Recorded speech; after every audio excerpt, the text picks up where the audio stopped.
千300首而家都冇人背啦，係咪？知識嘅年代已經完全過去啦。大家好，我係樂豐教育嘅 Ada， 咁今日好高興咧，就請到黃華嚟同我哋做一個訪問嘅。大家好，我係阿 Fred。咁阿 Fred 就係一個非常之成功嘅，即係香港非常有名嘅股評人啦，電視報紙成日都見到你噶啦。其實你嘅人生經驗係極度豐富啦。咁你會點樣俾啲意見我哋啲學生？喺呢個 AI 年代咧，其實我哋開始要槓桿人生啦，要着重高維度嘅本質啦，去投資喺自己嘅智慧度咯，就唔係投資喺自己嘅知識嗰度。知識已經冇用噶啦，其實2300首而家都冇人背啦，係咪？知識嘅年代已經完全過去啦。地球上冇一個人咧係知識量可以同 AI 去對比嘅，要讀一啲本質嘅嘢，例如哲學啦、腦科學。當你個智慧係高一個層次之後咧，你其他嘢全部都係10倍時間去擴張咗嘅喎。同而家一般學生就話：哇，操卷啊，攞高分啊，嗰個係完全兩套嘅概念嚟嘅喎。而家香港或者大陸，尤其是中學階段咧，其實係同個現實世界脫咗軌。教育啊、考試都仲係學緊知識呢樣嘢。家長應該點樣最好就準備啲小朋友喺呢個人工智能嘅大時代入邊咧？用好多種唔同嘅人工智能。第二步咧就係去寫啦，走入去睇下佢個程式代碼點寫嘅，佢個源代碼係點寫嘅，理解人工智能背後嘅原理。咁為什麼要對源代碼有感覺咧？我哋嘅腦裏邊都係一行行嘅源代碼，我哋係要揾翻我哋嘅原始嘅代碼，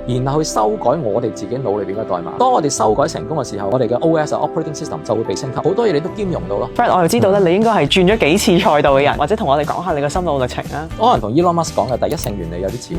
第二個點咧就係系統思維咯，轉折點就係打麻雀、打橋牌。第一視覺變做第四視覺咯。第一視覺係我點樣睇你啊嘛，第二視覺就係你點樣睇我，第三視覺就係人哋點樣睇入嚟嘅，第四視覺就係由上面睇落嚟。所以視覺嘅切換咧就令到我成個系統思維就開始形成咯。咁你就從來都冇一個高人喺度即係幫你打通任督二脈，點樣先至可以揾到拼圖入邊嘅每一塊咧？我人生裏邊就冇一個特定嘅導師點樣教我嘅，即係邊個人同我傾偈咧，佢係有 insight，觀察佢哋回答啊，然後問一啲問題咧，蒸餾佢哋嘅智慧出嚟咯。學嘅部分唔係學佢點樣一步登天啊，係學佢個思維模式啊。你要沉澱翻自己一個框架出嚟，而呢個框架出咗嚟之後咧，就喺入邊塞到佢嘅 resolution 1080去到4K 啊、8K 啊，個像素越嚟越真嘅時候，你就能夠越掌握到呢個世界嘅變化。佢哋自己去摸索係好好嘅，咁但係如果譬如有一個人有一個人生導師咁樣去慢慢引導翻佢哋，令到佢行少好多冤枉路，呢個都係非常之緊要嘅。係啊，呢個係捷徑嚟嘅咯，呢個其實你跟師傅或者係真係要揀咯。啲人可能係有個天花板嘅，個天花板就係佢自己嘅能力圈咯。啲人教嘅唔係純粹自己所識嘅嘢，而係開放式嘅，係一個思維方法咧，咁就可以推動到嗰個學生咧會係叻過師傅好多倍咯。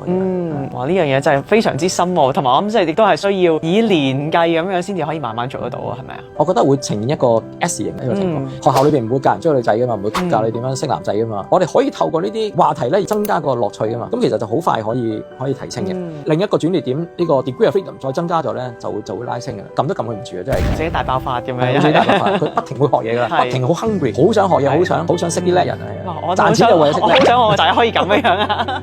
呢一樣我諗亦都係應該每一個家長想追求嘅嘢嚟。即係有人都係話喂，我幫得你幾耐啫？我幫到你入大學，可能幫你揾埋工咁，跟住出到嚟最後都係要佢自己。即係如果譬如佢去到你頭先講個大爆發嗰個階段嘅話，無論佢對知識嘅渴求啊、對錢啊、即係事業上嘅成功啊，或者即係對社會上面嘅 impact 嗰個渴求，即係其實我覺得有嗰個 drive 咧，呢個細路仔其實有陣時你無論讀乜嘢都好，喺邊個大學、喺邊一個地區、邊個地方讀都會好成功。